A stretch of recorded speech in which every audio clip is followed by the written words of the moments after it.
News చూస్తున్నాం. కేంద్ర మంత్రి బండి సంజయ్ కొడుకు భగీరథ్ కి ఉచ్చు బిగుస్తోంది. బండి భగీరథ్ పైన పోక్సో కేసు నమోదైన విషయం తెలిసిందే. పేట్ బషీరాబాద్ పోలీస్ స్టేషన్ లో ఒక మైనర్ బాలిక ఇచ్చిన ఫిర్యాదు ఆధారితంగా పోలీసులు కేసు నమోదు చేశారు. Section 11 red with 12 of POCSO act BNS 74, 75 సెక్షన్ల కింద కేసులు నమోదు చేసినట్టు తెలుస్తోంది. అంటే పోలీసులకి కీలక విషయాలు చెప్పింది బాధితురాలి కుటుంబం. బండి భగీరథ్తో బాలికకు కామన్ ఫ్రెండ్ గారా పరిచయం అయిందట అమ్మాయి. అయితే డిసెంబర్ 31న మోయినాబాద్ ఫామ్ హౌస్ లో మద్యం తాగించి ఆ అమ్మాయి పైన అఘాయిత్యానికి పాల్పడ్డాడంటూ కూడా ఆ బాధితురాలి కుటుంబం చెప్తోంది. అక్టోబర్లో నానక్రామ్గూడలో తనతో ఉండాలంటూ భగీరథ్ బలవంతం కూడా చేసినట్టుగా తెలుస్తోంది. అయితే భగీరథ్ వేధింపులతో 2 సార్లు బలమరణానికి యత్నించింది ఆ బాధితురాలు. బండి కొడుకు ఇష్యూ పైన RS ప్రవీణ్ కుమార్ కూడా కీలక వ్యాఖ్యలు చేశారు. అమ్మాయి ఫ్యామిలీ చాలా రిచ్, బండిని డబ్బులు డిమాండ్ చేయాల్సిన అవసరం వాళ్లకు లేదు, ఆ కర్మ వాళ్లకు పట్టలేదంటున్నారు RS ప్రవీణ్ కుమార్.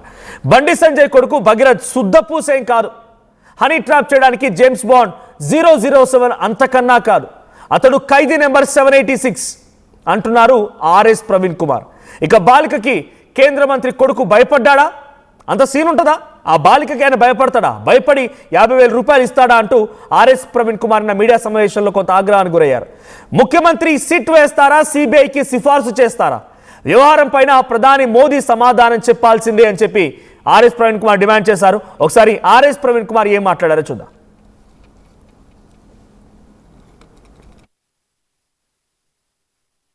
అమ్మాయి ఒక కామన్ ఫ్రెండ్ ద్వారా ఈ బండి సాయి భగీరథ్ కలిసింది.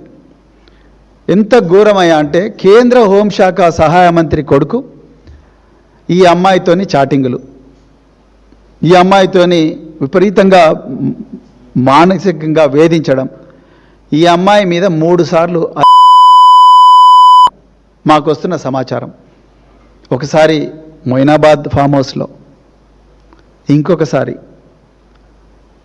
హైదరాబాద్కు ఉత్తర దిశలో ఉండే ఒక కాలనీలో వాళ్ళ ఇంటి దగ్గర బేస్మెంట్ ఏరియాలో, అదేవిధంగా నానక్రామగూడలో కూడా అత్యాచార యత్నం చేసినట్టుగా మాకు సమాచారం వస్తున్నది. విశ్వసనీయమైన సమాచారం ఉన్నది.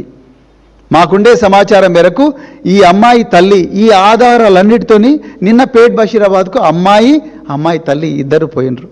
మరి పోలీసుల గుండె ఎందుకు కరగలేదో నాకైతే తెలియదు. 3 సార్లు మొయినాబాద్ ఫామ్ హౌస్లో అయితే డిసెంబర్ 31 నాడు రాత్రి, అంటే ఆ సంవత్సరానికి అదే చివరి రోజు, న్యూ ఇయర్ డే సెలబ్రేషన్స్ జరుగుతూ ఉంటే రాత్రి వాళ్ళు తాగే డ్రింక్లో మత్తుమందు కలిపి ఆ అమ్మాయి మీద అనేది కంప్లైంట్.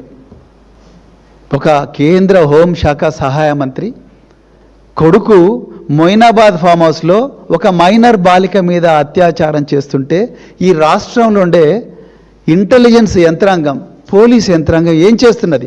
అంటే మొయినాబాద్ ఫామ్ హౌస్ల మీద దాడి చేస్తారు కదా, ఈ మొయినాబాద్ ఫామ్ హౌస్ ఎందుకు మీకు తెలియలేదు? నేను ఇవాళ సైబరాబాద్ పోలీసులను, తెలంగాణ పోలీసులను అడుగుతా ఉన్నా. అంటే ఆయన కేంద్ర హోంశాఖ సహాయ మంత్రి అయినందుక, లేకపోతే బండి సంజయ్ గారికి, కిషన్ రెడ్డి గారికి, రేవంత్ రెడ్డి గారికి అవినాభావ సంబంధం ఉన్నందుక? మీరు ఈ విషయాలు తెలంగాణ ప్రజలకు చెప్పాలి. ఆ అమ్మాయిని పెళ్ళి మైనర్ అయిపోయిన తర్వాత, మేజర్గా అయిన తర్వాత నిన్ను పెళ్లి చేసుకుంటానని నమ్మబలికిండంట సాయి భగీరథ్.